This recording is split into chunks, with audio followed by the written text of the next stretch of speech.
Hey YouTubers, this is Bryce and welcome back to my YouTube channel, Jack of Trades. In this video, we're going to look at 17 of my favorite tools for 2023. 17 is kind of a weird number. I originally started this video with my top 10 tools for the year, and then it kind of grew to 12 and then 14, and then I ended up on 17. And I didn't want to put in the extra 5 minutes to find 3 more tools to put on the list, so we're going to settle at 17.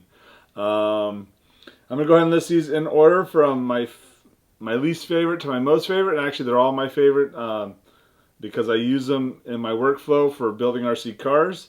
The ranking is very subjective. I did try to put some order and thought into it, and I ranked the lower ones kind of based on the fact that I think a lot of people probably already have them, so they might not be unique for what's in your toolbox. I'm not that old, but I find as I get along in my years, I am relying more and more on quality tools to make the hobby enjoyable. My fingers are getting bigger and they're getting stiffer, and I'm fumbling around with small parts, and so having good tools makes the difference between enjoying a build and throwing your build across the shop.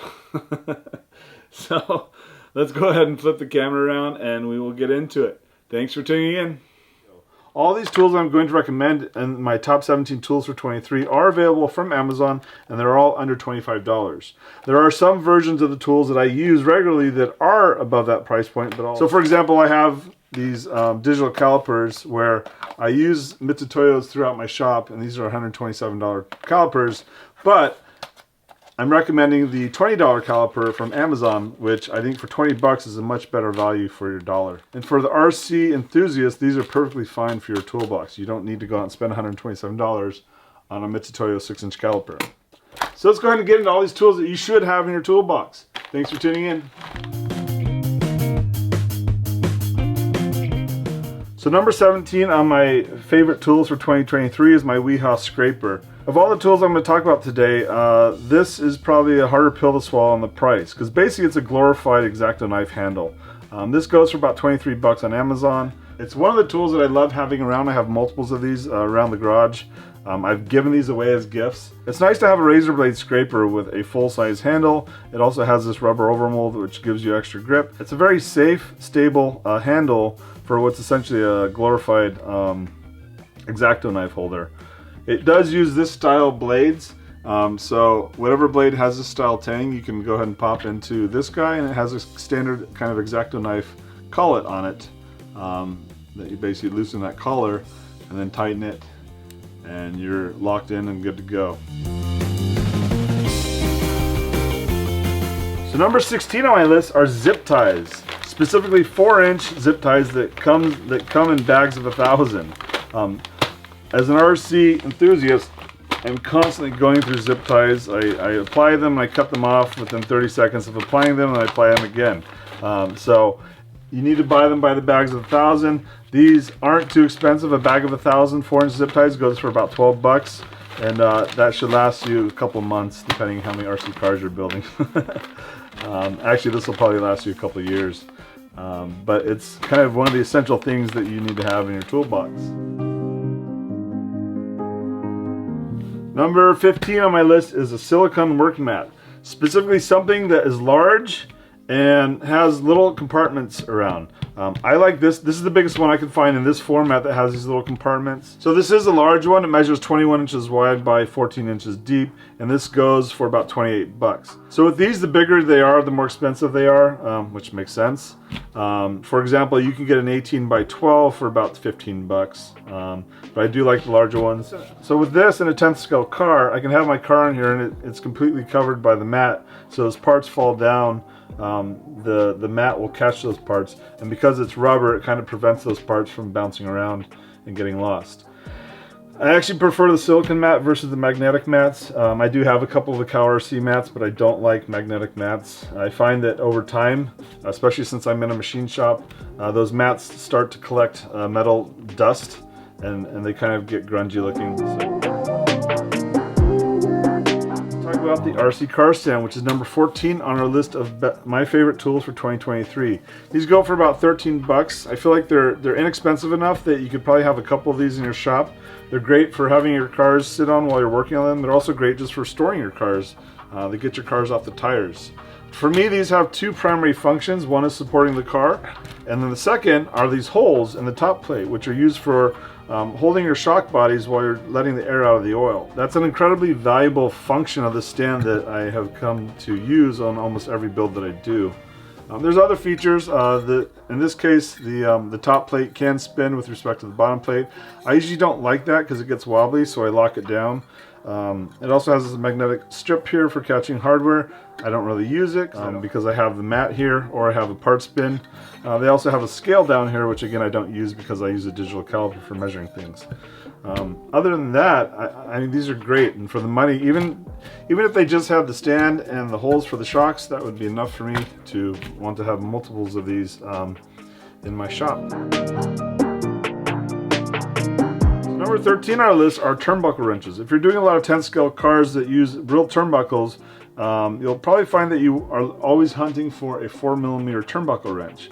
Up until a couple of weeks ago, I had been using this aluminum Tama turnbuckle wrench, but as you can see, those jaws are kind of worn out, and this has gotten really sloppy on the turnbuckles, where it's hard, a lot of times it's hard to get in on the turnbuckle, and so if you have a slop here, actually I've had this kind of roll over the turnbuckles as well, so I'm retiring this guy, and I'm going to start using my MIP, which uses a steel head, which lasts for the life of me and my kids and their kids thereafter. The MIP tools are probably some of the best quality tools out there. You do pay for them, but if you buy them in small chunks, it makes it a little more easier to swallow the price of these tools.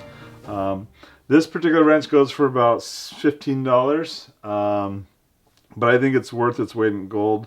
They do make a 3-piece set that you can get for $41, where 4mm is the largest size and they get incrementally smaller. But I think the 4mm is the more popular size that you'll find that you need for your 10 scale cars. So number 12 on my list are metric hex bits, specifically precision ground hex bits. The reason that I like the precision hex ground bits is because they're sharp and they stay sharp and they tend to last for a very long time.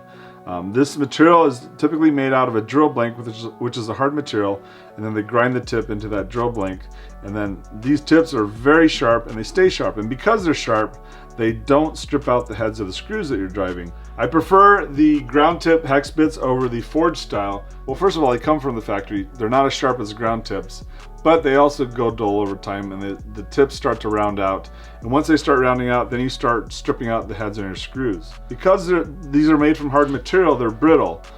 So you need to be careful with them that you don't over torque with them, and you don't try to pry with them, because you will break these tips off. So this set here goes for about $16 on Amazon. It comes with a 3mm, a 2.5mm, a 2mm, a 1.5mm, and a 1.27mm. The 1.27mm is analogous to a 0.05 inch bit, which is common for those small set screws typically found on the pinion gears. These are designed to go into an impact driver, but I don't recommend using these with an impact driver. First of all, you should never use an impact driver on your RC cars. It doesn't matter if it's a 5th scale or a 1/12 scale or a 1/24 scale. It's overkill, and it tends to strip out the screws, it strips out the holes, it strips out the heads. It's just a lot of wear and tear on the hardware, and it doesn't buy you a lot of time, whereas if you just use a drill driver, they're almost equally fast, and they don't have that impact function, which tends to just destroy hardware and the tap holes that they go into. So number 11 on my list of favorite tools for 2023 are parts trays. Historically, I have been using these tackle boxes. These are like 8.5 by 14. And these you can get for about $5 or $6. So these are great because once you're done, you can close them up and use them to organize and store your parts. And as a result of that, I have hundreds of these in my collection with various parts. The downside is that you have to make sure you're well organized, otherwise you'll never find those parts, regardless of how well they're sorted in these tackle boxes. So I tend to label them so that I can see the label from both sides, so it's easy to pull parts for that particular car when needed. But recently I'm kind of changing my mindset where I want to get into a slightly larger, more purpose-built parts tray for my builds. And basically, so I want to go something like this, which gives me larger trays and more, not necessarily more trays, but kind of a variety of sizes. But overall, it's slightly larger than the tackle box.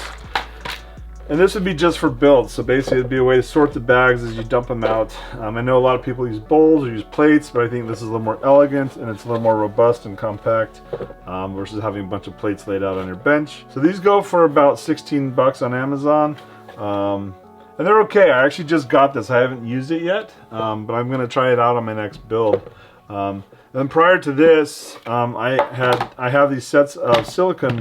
These are called grip mats. It's a brand, but now there's a lot of people that make these. And actually, I just saw on Amazon you can get a 3-piece set of these for like 35 bucks, and that's a pretty good deal because the grip mat brands are pretty expensive. These are more geared towards kind of working on around the garage or the house. These are made out of silicone, and so you can put your tools in it and you can set it down on kind of uneven surfaces and they don't fall off or slip off. But I have used the larger one for building up RC cars. It's okay. It has a nice deep well here, which will capture the parts and not let them bounce around. But it doesn't have a lot of pockets here, and they're kind of weird shaped, and the deep pockets do sometimes make it hard to get small parts out of. I find with these I have to use tweezers to pull up the parts because they don't slide around the surface. Whereas on these guys, you know, if you have E-clips in these bins, you can kind of slide them around the bottom and pull them up the edge. Same with the tackle box to get those parts out. So the silicone mats are okay, but they are harder to get the parts out of. I think this is more geared towards full-size car work. So now we're into my favorite top 10 tools of 2023. And coming in at number 10 are shock pliers. These are actually pretty functional tools that everyone should have if you don't already have these in your toolbox.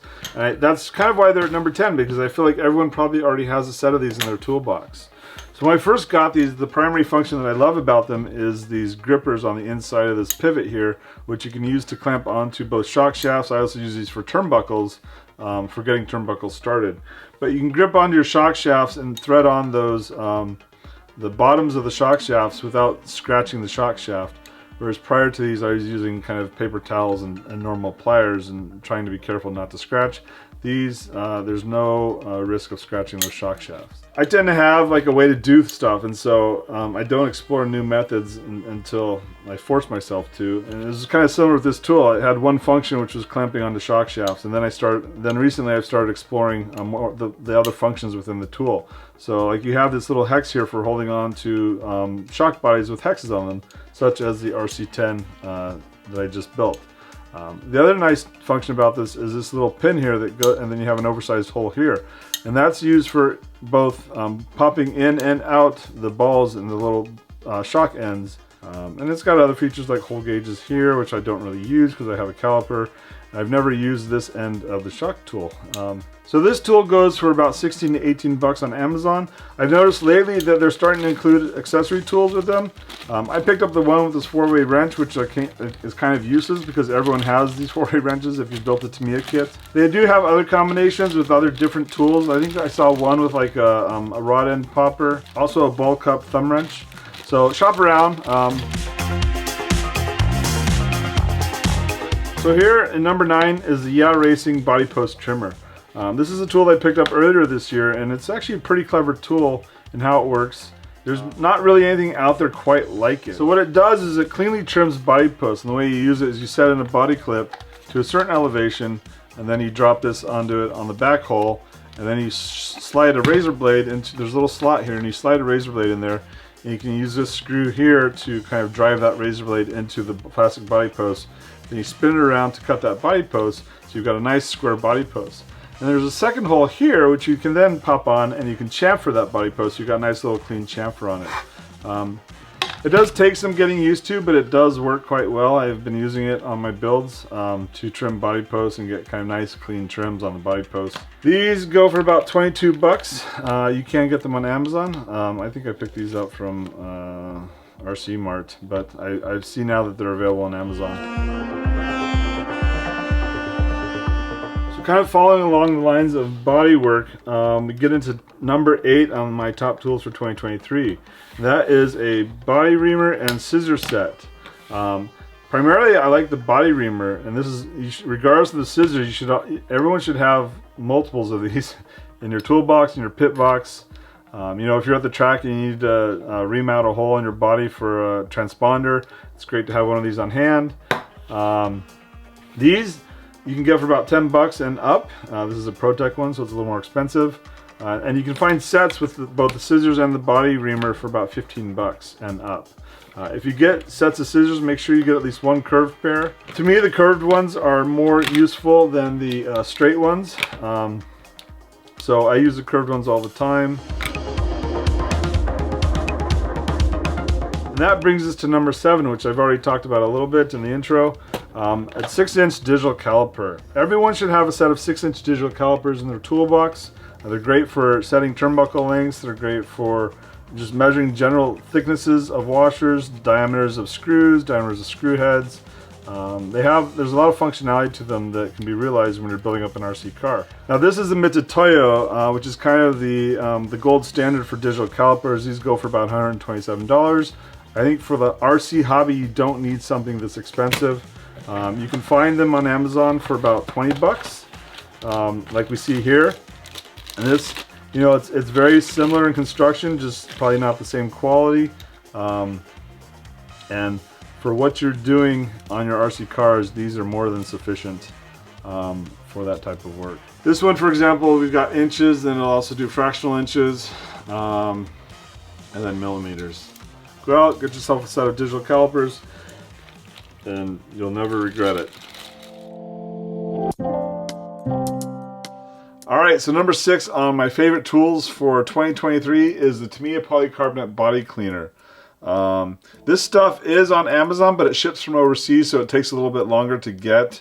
I have yet to find a US seller of this stuff, or I think if I do find it, it's usually for twice the retail price. On Amazon, this goes for about $13 a bottle. A little bit does go a long way. This is the perfect stuff for cleaning off polycarbonate bodies, for stripping paint off. If you want to take a fully painted body all the way down to the raw plastic, this is the stuff for that job, though it can be expensive to do that and tedious. I think it's probably made out of unicorn tears based on how hard it is to get sometimes. But if you do open it up and give it a smell, it smells very much like nail polish cleaner. So when I use it pretty sparingly. I'll take the cap off like this and I'll dip a Q-tip into the cap here where there's a little bit of residue, and that's enough to usually strip whatever I need. I use this mainly for stripping bleed through when I'm painting multicolored bodies. This stuff's awesome. I love it. That's why it's number 6 on my list of favorite tools for 2023. And number 5 on my favorite tools for 2023 are non-marring pliers. Here we see 2 different styles with the needle nose and the regular jaw. And I also have a new pair because these are getting worn out. A lot of the parts that we work with are plastic or aluminum, and we don't want to scratch or damage those parts with pliers, but you do need pliers to kind of get that extra oomph for assembling or disassembling. So you want to get something that has these non-marring tips. In principle, they're replaceable, but sometimes the tips can actually be hard to find, and sometimes it's even cheaper just to buy new pliers versus getting new tips, which is kind of unfortunate.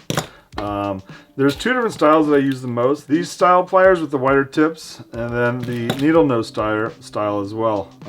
So ironically, the needle nose ones are more expensive at $19, whereas these broad tips are about 15 bucks. If you can spring for it, I would go ahead and try to get both of these in your toolbox, but if I had to pick one, I would go with these over these. I find myself using these more, but I do get into delicate parts with these where I do reach for these quite a bit as well. And with that, we move on to number 4 on our list of favorite tools for 2023, which are nippers, otherwise known as side cutters, flush cutters, or diagonal cutters, depending where you're from. and what hobby you're into. These are essential if you're dealing with kits that have plastic parts trees, or you have sprues or nubs that you need to cut flush. For the longest time I use these cheap ones here. I think I could get these for about $5 a pop, but they don't always cut that well, and it's kind of hit and miss on how well this backside is ground. If you wanted to, you could come back and regrind this. I have done that. It works okay. However, for a little bit more, you can get something like this. I recently picked these up. These go for about $8, so it's basically $3 extra, and you get what's essentially a nice ground flat face for flush cutting. Very comparable to what we have in the Tamiya's here. Though these are probably a little more robust than the Tamiya ones. I haven't used these, but I will be incorporating them into my tool set for my next build. The Tamiya ones are nice. They're just very delicate, but they work incredibly well. These are a little more expensive. They go for about $22 to $24, but they do work well for the RC kits. And then kind of the gold standard for nippers to some people are the God hands. However, these things are super delicate. If you misuse these, you will break the tips because they're so tiny. I don't know if you can see how small that blade is. And these are super hard, so they're brittle. Actually, I think these are single cutting edge. So basically you have a cutting edge here, and then this is a blunt edge, which allows you a pretty tight cut. And then to prevent you from damaging those tips, it has a little adjustable set screw here which prevents you from over traveling the blade and breaking that tip off. I would not recommend these for RC just because they're so delicate. These are more for modeling. And these are expensive. These go for about $52, which is actually the cheapest I've ever seen them. I think last year I saw these on Amazon for about $80, so the price does fluctuate quite a bit on these, as I said, from anywhere from $80 down to $52. But again, given how delicate these are, they're just not really worth it for the type of work that gets done with RC cars.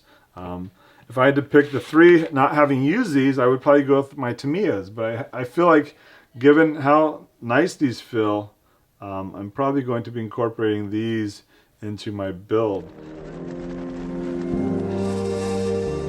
So now we're into my top 3 tools for 2023, with number 3 being a Servo Tester. So this is a pretty powerful servo tester in that you can use it to program high-tech servos. This is the high-tech HFP-20.